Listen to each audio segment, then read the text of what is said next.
during my undergraduate years, I was still kind of an Adlai Stevenson, JFK kind of New Dealer, kind of a background for my family, growing up during the Depression. They loved FDR.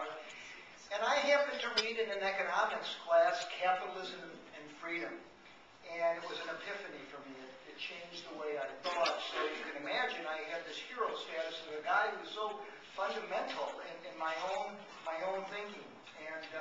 And here I was, first class, which was a series of classes Professor Friedman taught at Chapman, I wish, at the University of Chicago, called Money 1, that was the first course, Money 2, and Money 3. We were on the quarter system, so it was a year-long series of 3 classes.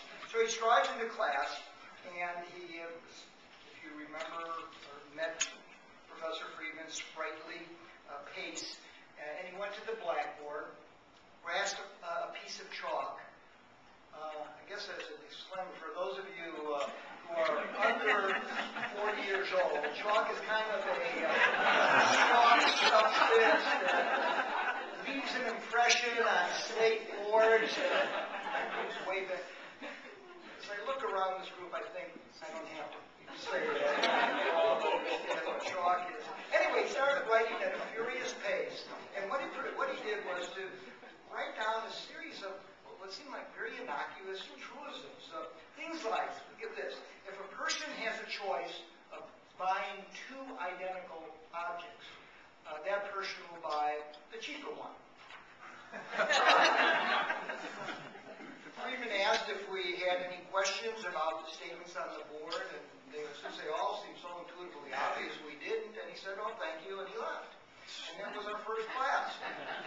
And Professor Friedman had a reputation in Chicago of never leaving class early, so we were all startled by this. But he had a point to make. The rest of the class, whenever a question would come up about whatever the economic issue was, how could you ask that question? It logically goes back to this, and then ultimately back to one of those truisms, so-called truisms, that he wrote out on the blackboard. And he would say, you didn't question me back then. I left class out early. Why are you